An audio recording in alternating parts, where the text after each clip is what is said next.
Welcome to First Thursday with the Sustainability Alliance. And we are going to hear from Katie Plohocky today on a Throwaway Nation. And we will get started here momentarily as we have people joining. So we will get started in just a moment. So thank you for joining.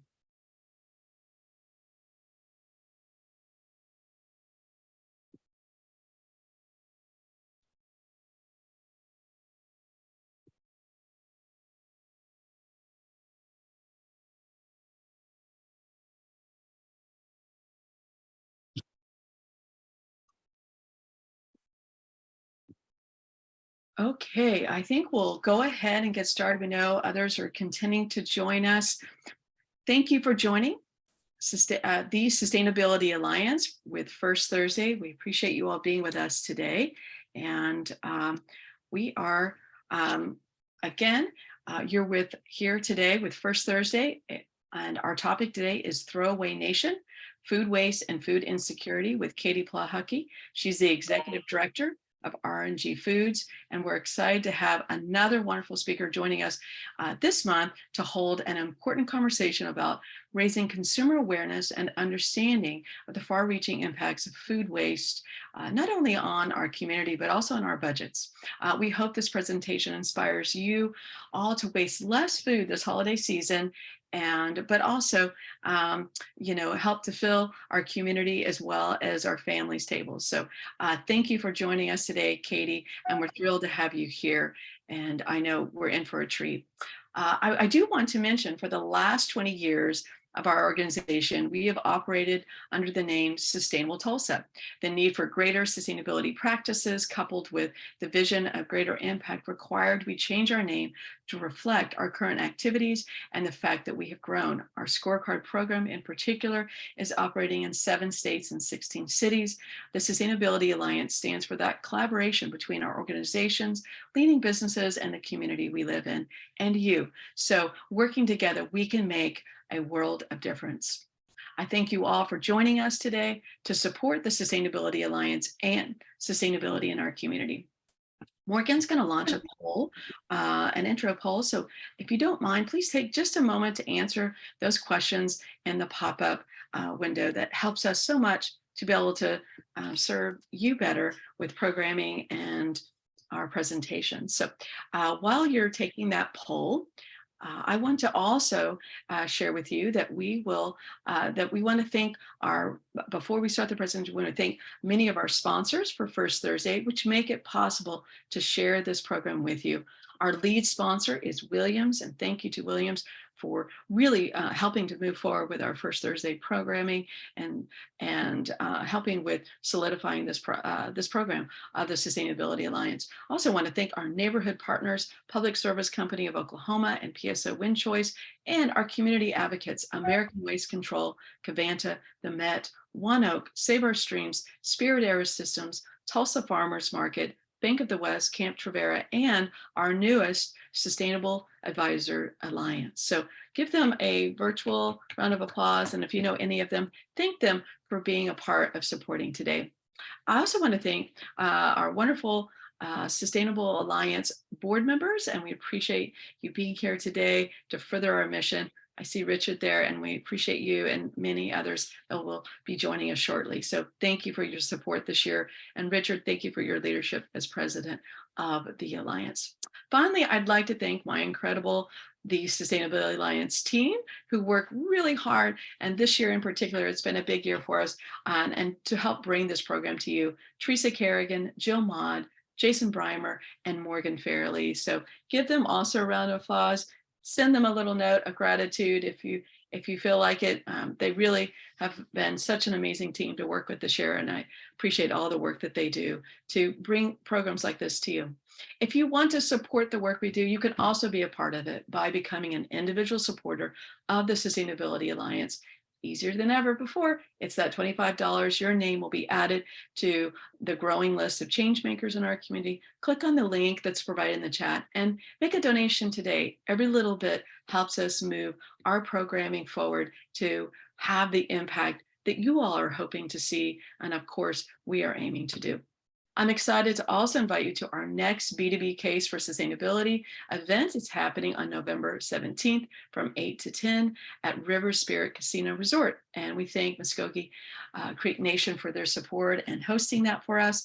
The B2B is a special event showcasing organizations who have gone above and beyond in their sustainability journey through their connection over a wonderful breakfast before learning more about the companies and organizations and what they're doing to improve their triple bottom line of people, profit, and planet. So join to hear the stories of our Bellman winners, our overall winner, Spirit Air Systems, large category, Oklahoma Department of Environmental Quality, medium category, Tulsa Zoo, small category, Slumberjay, Kellyville Learning Center, and micro category, the Mets. So congratulations to all of those winners, and come and hear their stories on November 17th. The link is in the chat and you can register today. We'd love to see you. Also, please join us for our next First Thursday happening December 1st. This upcoming First Thursday is about our Buy Nothing project. It's about a Buy Nothing project.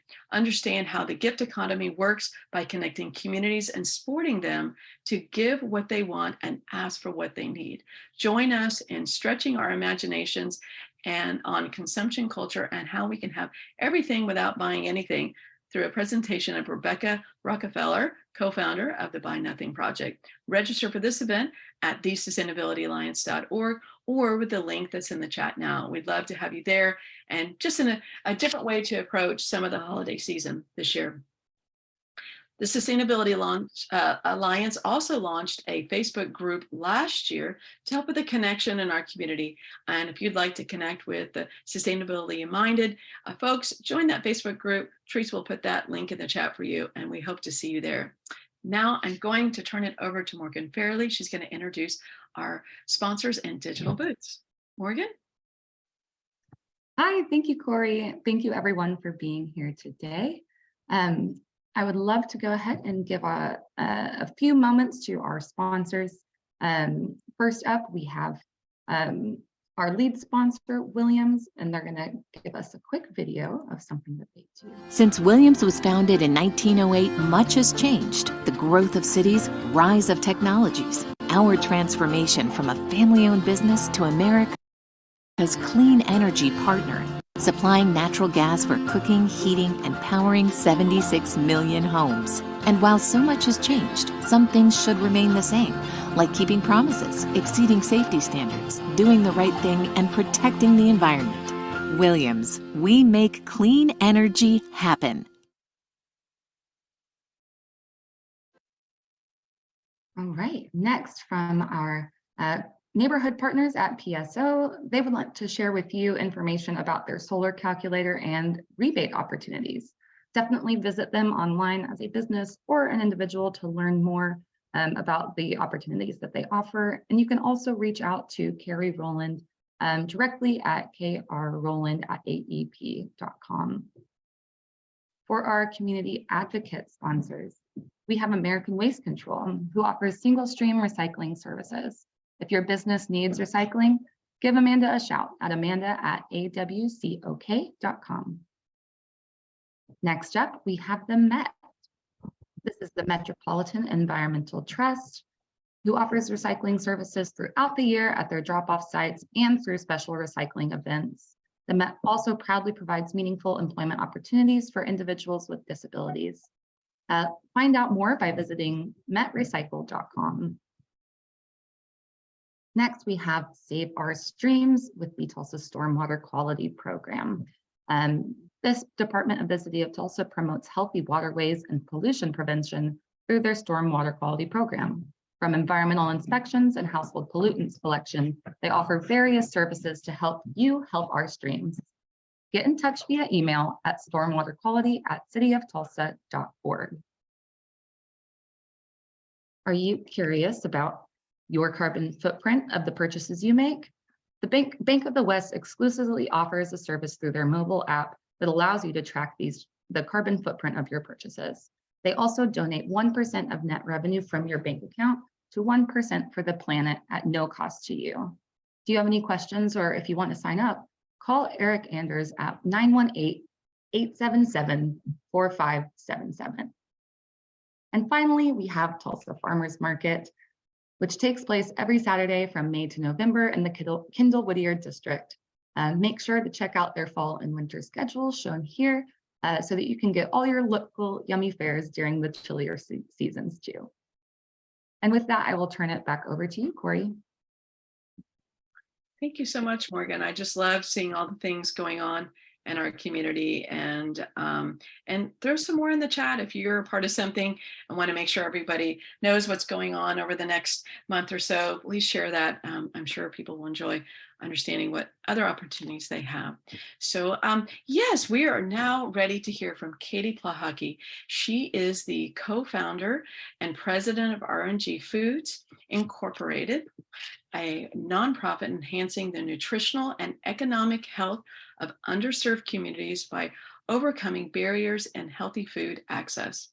As an Ashoka Fellow and a Women Leaders of the World Fellow, she is dedicated to rebuilding a healthy, equitable food system through economic opportunities. Katie presented at the 2018 TEDx at University of Tulsa with her talk, Throwaway Nation, Food Waste and Food Insecurity. And she was honored as the 2017 Oklahoma Sustainability Woman in Agriculture and 2016 Tulsa Chapter of Association for Women in Communication Newsmaker Award. Katie earned her master's in business administration from the University of Phoenix in 2004. Thank you for being here today, Katie. We're excited to hear your presentation. Thank you for joining. Thank you so much. I am going to attempt, there we go, share my screen with y'all. I just want to thank you for having me. I'm very excited today to talk about this topic. It's close and dear to my heart. So we're just going to go ahead and get started. Oops, if I can figure out how to move this. Here we go. So I'm going to start off today with a quote from the EPA. Over 1/3 of food produced in the United States is never eaten, wasting the resources used to produce it and creating a myriad of environmental impacts. Food waste is the single most common material landfilled and incinerated in the United States, comprising 24% and 22% of landfilled and combusted municipal solid waste, respectively. This wasted food presents opportunities to increase food security, foster productivity and economic efficiency, promote resource and energy conservation, and address climate change. So we're going to kind of talk a little bit about each one of these things today. So starting with the food supply chain, 1.3% of GDP in the US is used to grow, process, transport, and dispose of uneaten food. That means that we use $737 million to throw away food every single year. 40% of the food across the supply chain is also wasted from production all the way to consumption. So how far does our food travel? On average, 1,500 to 2,500 miles from farm to table. As consumers, we have the expectation of being able to access any food we want all year round, and this is not sustainable.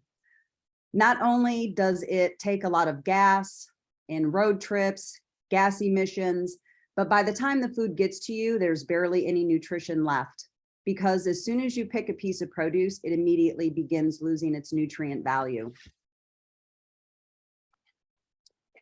165 million pounds of food never leave the farm annually. This field of watermelons here was my first rescue. It got me into food rescue, actually. I was going to the farm to pick up something else and saw this field. I'd never seen a field of watermelon and took this photo. The farmer then told me he was going to plow it under the next weekend because he didn't have a buyer for the watermelons and he needed to replant his field for fall. And I was appalled. And so I asked him to move his planting back so we could bring in some volunteers and harvest as many watermelons as we could. But this happens a lot. We not only lose food on the farm because of weather conditions, whether there's flooding, which we've rescued a lot of food from, or if it's just because they don't have a buyer. Or the other thing that happens a lot is grading. The farmers will grade the product right in the field, and if it all doesn't look the same or the same size, they throw the rest to decompose in the fields.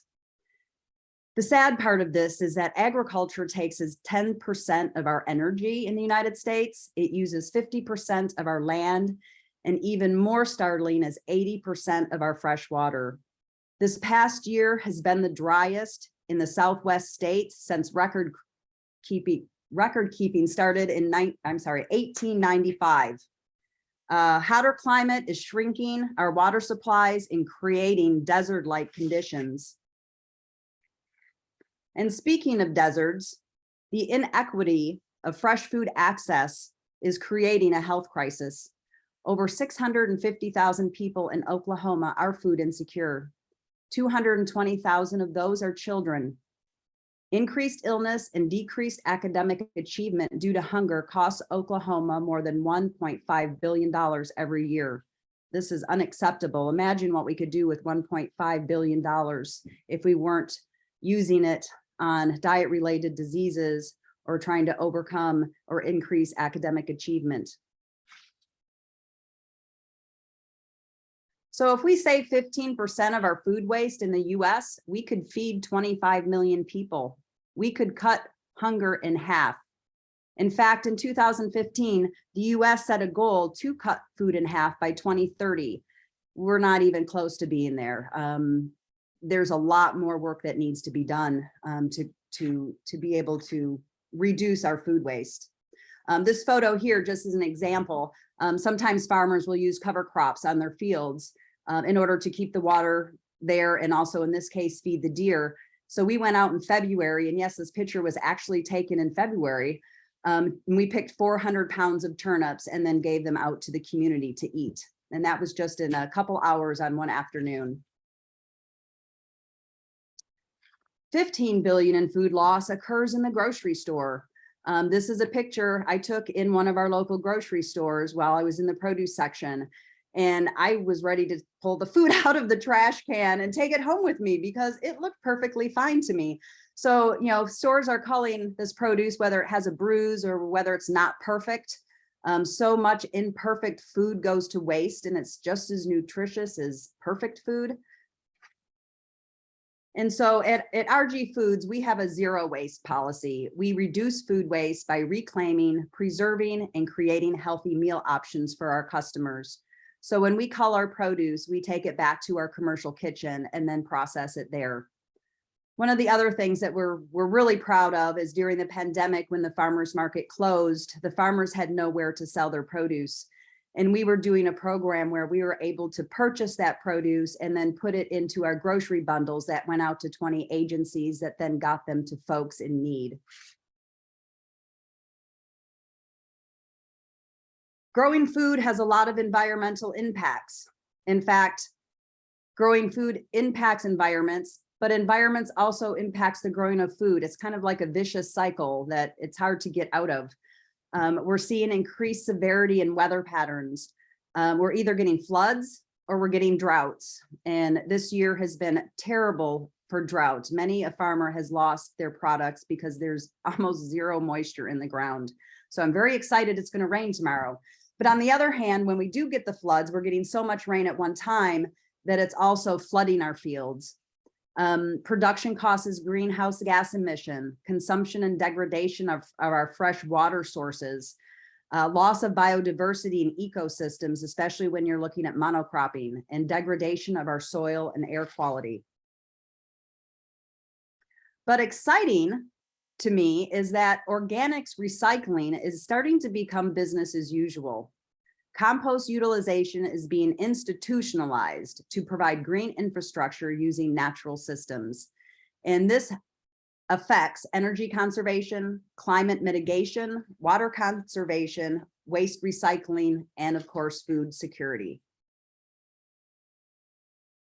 And what's driving some of these things? One of the things I really love is stormwater. We're seeing a lot of new built environments, including low impact development, managing stormwater on site instead of letting it go into our storm systems and out into our rivers. Water conservation, building soil with compost actually cuts irrigation needs in half. The other thing that helps with that is really growing natives, native grasses specifically. Their roots go really far down into the ground, 6+ feet, and it holds that water in place instead of running off. Vegetation, trees, green walls, and roofs filter and cool the air. I really love seeing some of the creative ideas where you're growing some climbing plants up on string up against your side wall where the sun shines. It really cuts that heat out of the building.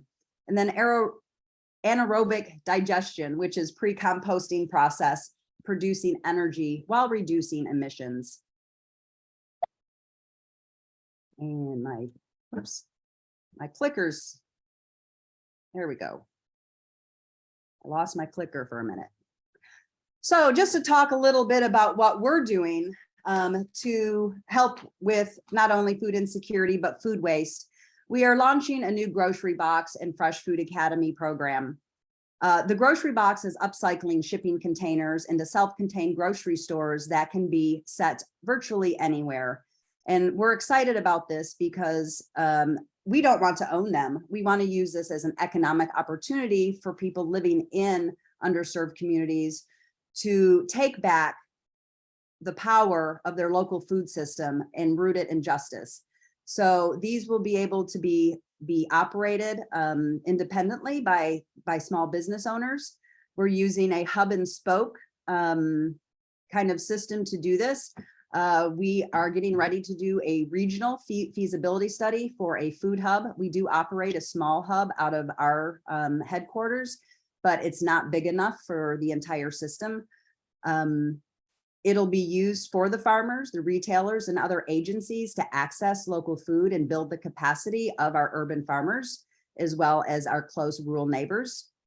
The grocery box will have a training package through the Fresh Food Academy, where we will train residents interested in owning their own neighborhood grocery store by doing an 18-week course in business planning, and then also on the job training in the grocery box. Our first one will be going at the Dream Center, opening up in 2023.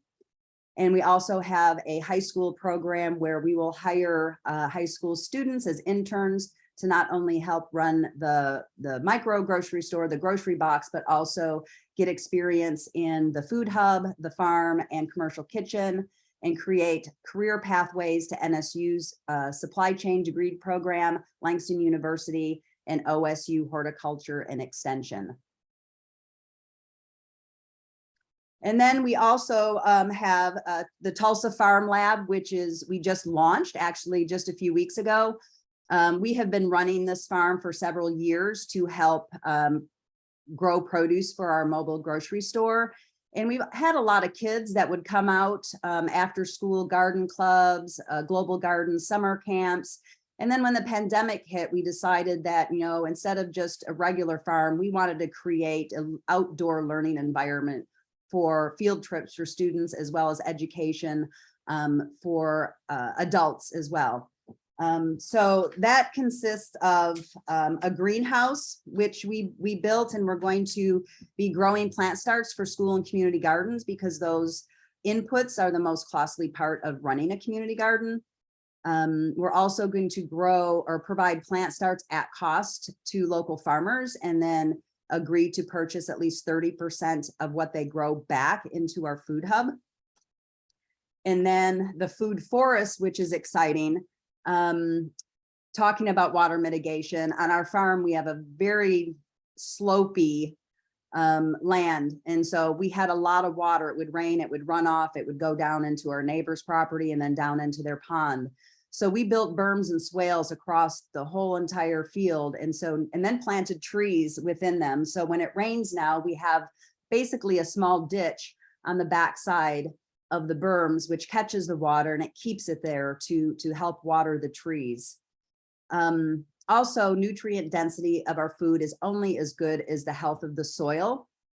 Over the last 50 years, our food nutrition has declined 9 to 38% in nutrients necessary for health and development. So being able to provide education around regenerative growing practices that supports the life of the soil and provides more nutritious and better tasting food. We will be able to teach some of those agricultural practices of increasing organic matter and biodiversity, improving water retention, and decreasing soil erosion. So what can you do to help? And this is sort of why I hope y'all are here, is to understand how we as individuals can affect such a huge impact. The first thing we can do is buy locally and from regenerative farms. It's not only better for your health, but it also ensures the resiliency of our food system by ensuring that we have food growing locally in our area. You know, as we saw the supply chain break with the pandemic, and it's still broken, you know, we need to be prepared in the future to be able to feed ourselves without having to access the national or even the global food supply chain. Tell your grocer that you don't have expectations of perfect produce. This is huge. You know, again, looking at that grocery store picture, they were throwing perfectly good food away because they felt it didn't meet the expectations of the customer. And so we need to let them know that that's okay, and maybe suggest a discount bin for imperfect produce. So you maybe pay less. And that's important too, because if the farmers don't have to throw that food away because it's not grading to the specifications of the distribution industry, they can still at least make some money off of that versus just letting it rot in the fields, even though that is good for the fields too, but we want it to get to people and in their bellies. Composting at home. A lot of people feel that composting is super complicated.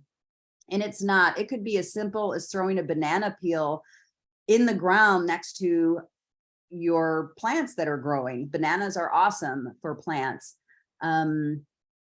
We use chickens to do some of our composting because I'm terrible at turning the soil. So I let the chickens do that for you.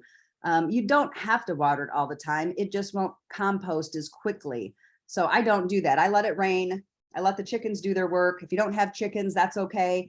It still will compost. It just takes longer.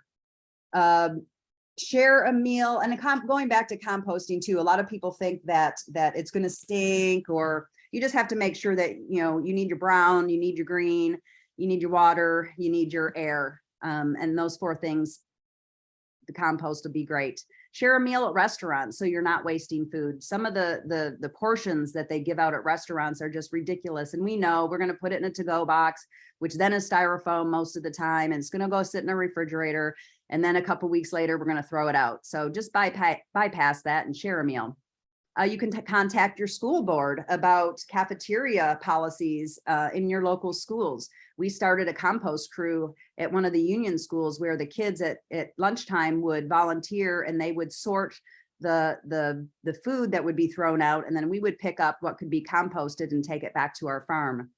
You can also schedule for compost pickup from a company like Full Sun Composting. And then you don't have to do it. They'll do it. They leave you a bucket, they pick it up, and then you get another bucket, and it just keeps going.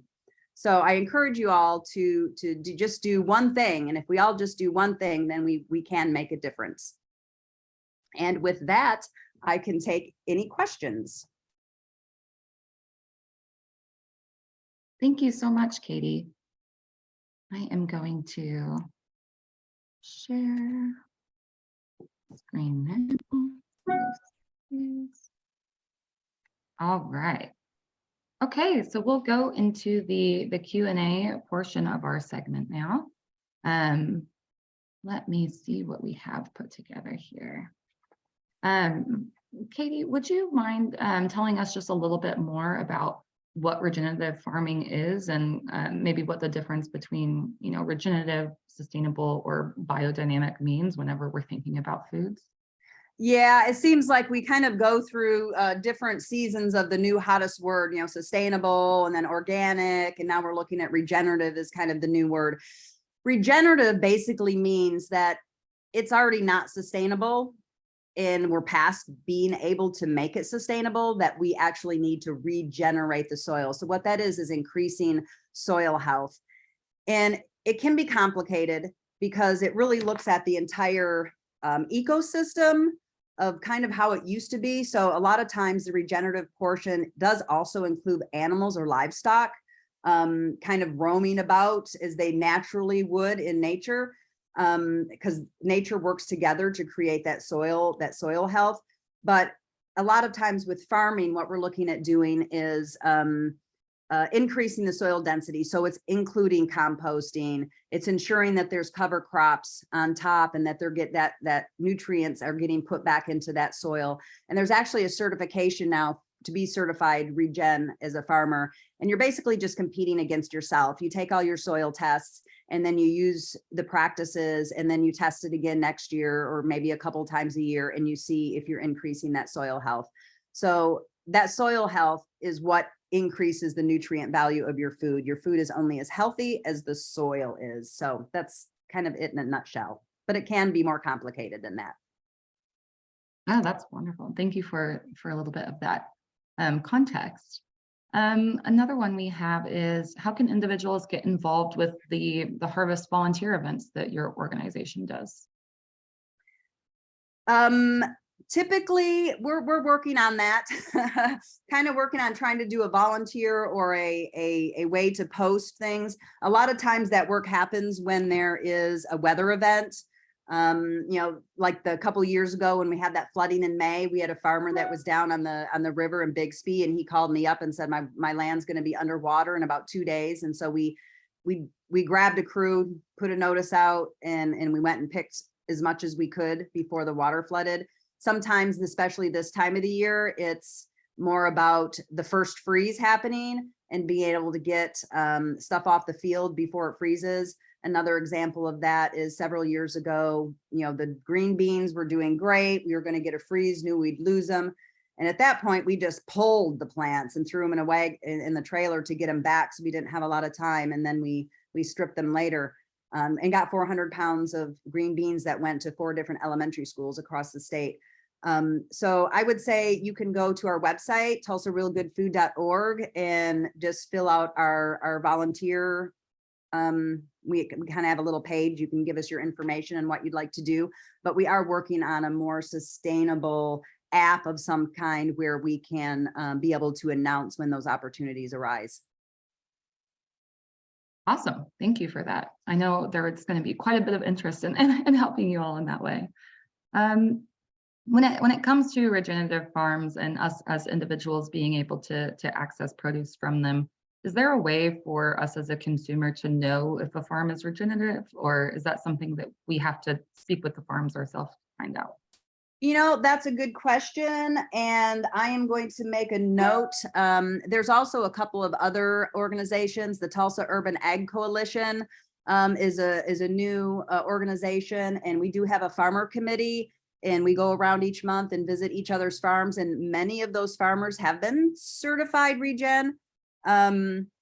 They probably would have it on their websites, but we are working on a list through we're doing a feasibility study for a regional food hub, and a lot of those farmers are going to be stakeholders in that. And so that would actually be a great time to gather all that information and make sure that there's a place. And probably the Tulsa Urban Ag Coalition, I know we do have farmers profiles on that website, and then also the Oklahoma Local Ag Collaborative, too many organizations that sound the same. They're more on the state level, and so they're doing free training across the state. The Southeast Oklahoma conference will be this winter, probably, I think in early February, but they're going around to different parts of the states and doing education, and they also have lists of farmers.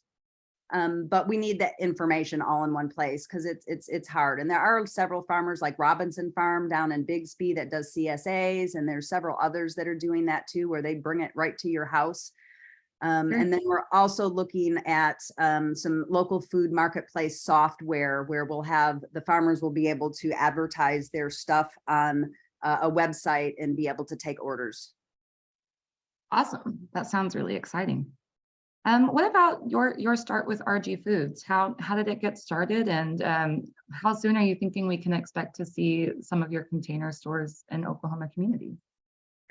Yeah, we actually incorporated in 2010 with the idea to take food to people because we were coming up against barrier after barrier trying to just put a store in a neighborhood. So we actually started the mobile grocery store in 2014. We've been running for 8 years now. I started it because I was a single mom and had trouble feeding my kids, and very sensitive to people who don't have access to real food. You're depending on dollar stores and fast food restaurants. So that was kind of my passion for starting it. And then I grew up on a farm, a centennial farm, about 400 acres. So I grew up with ag. So that kind of came naturally. And then I also worked in the restaurant industry for about 15 plus years. So that kind of everything kind of tied together. Yeah. But yeah, so we have the mobile grocery store. We do have a food hub. We have a micro store inside a senior living facility. And then we'll be launching the first grocery box at the Dream Center in North Tulsa early 2023. We've committed to one for Comanche Park for the new neighborhood choice initiative, where they're replacing all of the housing. And then we have another one planned out in kind of northwest Tulsa. But our plan is not to own these. We're just kind of piloting them right now to make sure that they work and tweak anything. The plan really is to offer kind of like a franchise opportunity for people living in these areas to own their own neighborhood grocery store like they used to. But the big barrier there is wholesale distribution. If you don't purchase $25,000 a week, you can't access the market. So our plan is to use economies of scale and be able to be the distributor for all of the stores, not own the stores, just provide that access to the fresh food from the farmers and also the regular traditional supply chain. Excellent. Well, I'm very excited to see what those look like. Let's see. What about is there any advice that you can offer for us to be able to talk to food service companies about reducing their waste? It seems like what someone said is, as of last week, they have donated off the line prepared food to us for package and handout, but not yet giving us food scraps or leftovers on the line food to compost. Yeah, that's hard. We worked for a couple of years. We went to TU, the Case Center. We were going to pick up at Whole Foods. We were picking up at union schools, and it's a full-time job. So we kind of gave that up just because our capacity wasn't there. But just, I think anywhere that you are, whether you go to college and there's a food program, whether your kids are in school and there's a food program, talking to people at church, talking to your grocery store, the produce manager, and say, hey, I love imperfect food. There's a lot of work that needs to be done. And we're seeing organizations like, I think it's called Imperfect Food, where you can order boxes. So it's just making sure that that as consumers, we have power. We just need to make sure that the folks that we're purchasing from or interacting with know that we're very interested and passionate about making sure that they're just not throwing that food away. There is a federal law and a Good Samaritan law, and the Oklahoma also has one that parodies the federal law, that liability is always what I get. People say, oh, it's liability if somebody gets sick. Well, there is laws to protect you as long as it's not willful neglect. So I don't buy the liability excuse for not doing that. We just need to all voice our opinions that it's important to us. Excellent. Yeah, thank you for that insight. What about some of the things you were talking about earlier in your presentation? What are like the makeup of that food waste stream that you're seeing? Is it mostly fresh produce or packaged food, restaurant waste? Where do you see that kind of greatest contribution come from? I think produce is the number one, and then I think two, it starts going down into like dairy. But at the farm level, again, the grading or loss because of weather conditions plays a big role. When you're transporting, especially if it's coming long distance, they're picking that before it's ripe and they're gassing it on the way. Right. So, if you're traveling, if you're getting blackberries, it always boggles my mind. How are you getting blackberries from South America to Tulsa without them going bad? And so there is a lot of waste that happens in the transportation system. In the grocery stores, again, $15 billion wasted every year, just because it's just being thrown away. All of our grocery stores, one of the things we're doing with the grocery boxes and what we did with the mobile grocery stores, we started a commercial kitchen so we could process that instead of throwing it away. So we plan on doing that with the grocery boxes, being able to call and take that, giving them a credit, taking that food back to the kitchens, and then, preparing it or preserving it. No, that's really exciting. On that kind of note, are there any rules, regulations, or policies that you think could really help change the way that this food system works, that would allow us to prevent food waste reduction efforts from being successful on a larger scale? Sure. And just to finish that last question, we also, as consumers, throw about 25% of the food we purchase at the grocery store from our refrigerator. So there's things you can do there. If something's going to go off date or is going to go bad, freeze it, use it later, or buy less when you go grocery shopping more. But to answer your question regarding policy, legislation,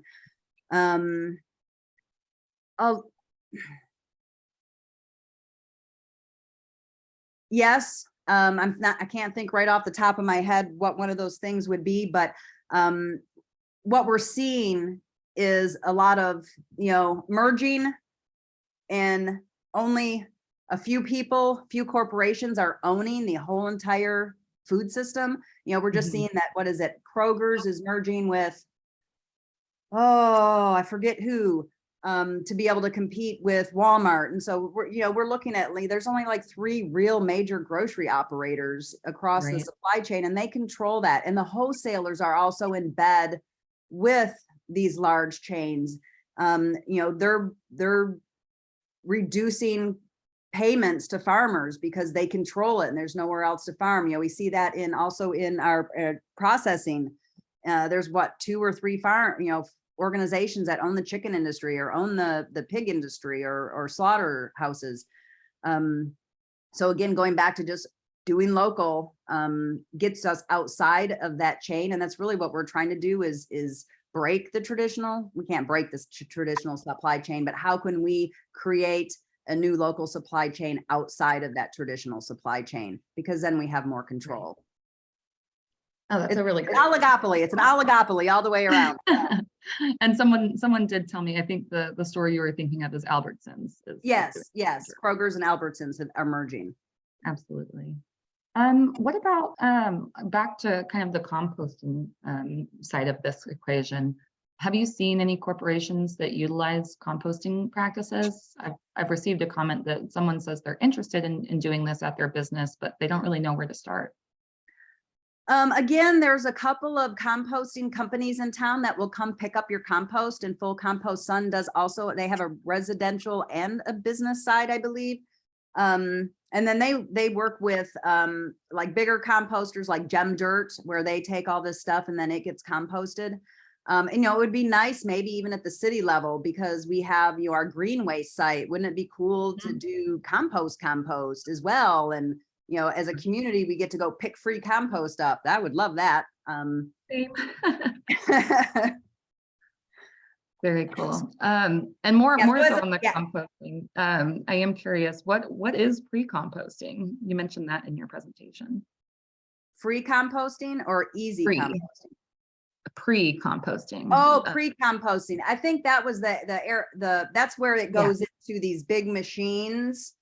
And it's like a big giant drum, and it composts pretty quickly. And you can also even put meat and other byproducts in there, and they just they turn it. It gets really, really super hot. It can also create energy, which I do believe American Waste does some of that. Yeah, so it's just like a big giant machine that you put that all in there. So it's creating, it's capturing those gas emissions, Okay. and just using really super high heat. And we're seeing a lot of that. In fact, I think the food bank is in their new construction will be getting one of those machines, which is exciting for them because Wow. they get a lot of food that's already beyond using when Right. they get it. Yeah, that would be great to be able to make that a resource instead of a continuation of the waste stream. What about what for us as individuals that are really interested in supporting your work? How can we kind of help your mission and the growth of your grocery hubs and communities, either here in Tulsa or throughout the state? Yeah, I say reach out to us at our website, tulsarealgoodfood.org. We have, volunteer days at the farm. We were supposed to be actually covering our greenhouse tomorrow, but looking at the weather, I will take the rain instead. We can cover it some other time. But we do have volunteer days at the farm. And as we get the Tulsa Farm Lab up and running next spring, we will need volunteers as we bring classrooms out there. We typically put a volunteer at each station for learning. So there's opportunities there. We did have, our whole grocery bag packing, but that's over now. But yeah, just touch base with us and we'll get you on a list. We're creating a database so we can have some better communication with people out there interested in helping. Excellent. I'm sure you will get some emails today then. All right. And when it comes to those grocery boxes, that is something that you're imagining could spread outside the Tulsa area. Yes. In fact, absolutely. I've already met with some folks in Boley and in Spencer. I envision as we get the regional food hub going, that we'll be able to backhaul through some small rural communities as we move over to Oklahoma City and back. So we can provide distribution for rural communities because they don't, 33 of our counties are complete food deserts. They don't have a grocery store in the entire county. So, it's not just urban areas. We need absolutely am focused on rural and being able to spread them across the state because they're inexpensive. You're looking at getting into a grocery store for about $100,000 all in versus a big grocery store that may cost you $6 million. Small towns can't turn over the inventory as quickly. So if you have a smaller store, your inventory can be turned over quickly. That way you have more quality produce. So absolutely would love to duplicate and replicate and use it as a solution for small rural communities as well. Yeah, I could see that being a really big asset to a lot of our rural communities here and maybe elsewhere as it grows. And then this is just my question, as somebody like you that has worked in food production and preparing foods, what is something, your kind of angle around Thanksgiving when you're thinking about preparing your meals? What are some things that maybe we could all take away when we're thinking about preparing meals for our families this upcoming holiday season that we can take and run with ourselves? Yeah, I love this question because there's so many things, especially when we're preparing big meals. When you're making that dressing or some of that other stuff, save your onion skin, save your celery butt, save your garlic skin, save your carrot, shavings, your potatoes, throw them in a big pot and just let that slow simmer on the back of your stove. And you have veggie broth. That's absolutely amazing. And you can freeze that too. And you can even put it in ice cube trays and then freeze it and then put them in a bag. So if you just need a little bit of broth sometime, you can pull that out. The turkey carcass, absolutely boil that down. There's lots of meat that gets left on the bone that you can harvest off after it's boiled down and make soup. Again, you can freeze that broth. Yeah, there's a lot of stuff that we throw away that we don't think about. And certainly if you're just doing it one time, go dig a hole in your garden and throw it in there and cover it back up. By spring, it'll be nutrients for your soil. And that's super easy. But Awesome. not the turkey breast. Yeah, that's a good caveat there. But your veggie scraps. Yeah. Well, thank you so much, Katie. I think that's a wealth of information that you gave us today. And I'm really excited to have been able to learn and listen to you about your experiences. And I think everyone is excited to find out how we can, continue to support the mission and get involved in our own lives. Thank you so much. Absolutely. Okay, with that, I am going to real quick launch our exit poll and then turn it back to Corey for some closing remarks. Thank you again, Katie. You're always a wealth of information and energy. The energy you have, the passion for this area is, you're a jewel in the Tulsa area, and we appreciate that. And we're hearing some chatter in the chat box there about it'd be great to see in Oklahoma City. So maybe some new opportunity there. But I guess my question is, over the years that you've been working on this, and we know this as well, it's a lot of education that goes into this, but are you seeing a shift in understanding, or is that still a big part of your work, is just explaining these main themes of food insecurity and the need to be resourceful? Are you seeing that there's more understanding in the Tulsa area, or just still working on that awareness component of it? No, I think, the one thing the pandemic has done is it put a huge spotlight on this. Folks that live in underserved communities know all about it and what food insecurity is, but as some other folks went to the grocery store and couldn't get things, they're like, what do you mean I can't get something? And it's like, yeah, there are people who can't get stuff all the time. Especially fresh fruits and vegetables. But I've seen a shift. We're seeing lots of dollars at the federal level and at the local level with some of the ARPA money, looking at how can we create a more resilient food system. But I'm also seeing this huge shift on health awareness in underserved communities. They're wanting to eat more. We went to the Dream Center for their fall carnival. We were the only vendor that didn't have candy. I brought vegetables instead to give away. But everybody was so excited. They would walk up and go, is that food real? Because I had all the different colors of peppers and okra and just all this food, and everybody was so excited, which made me excited because that's where we're going to put a grocery box. We were seeing that with that Fresh RX program, where they're getting people with chronic diabetes, uncontrolled diabetes, are getting CSA fresh produce every other week. And they saw like 80% of their A1C levels dropped that first year. So it does make a difference. Food is medicine. And I really see a shift in attitude in the communities that we serve on really trying to get healthier and eating better. Well, thank you, and thank you for your continual work on this, and just continue to innovate on ways to get food out to our community and those in need. Share in the chat if there's other ways that you want people to connect with you, and if you ever do need some volunteers to get out there, we're glad to post that in our social media. To if there's a farm where you have an opportunity to do the gleaning, we'd love to get the word out for you. Okay. Thank you so much. Thank you so much, Katie, for your time today and what you provide to our community. It's just it's your energy and commitment and the community you've built around you to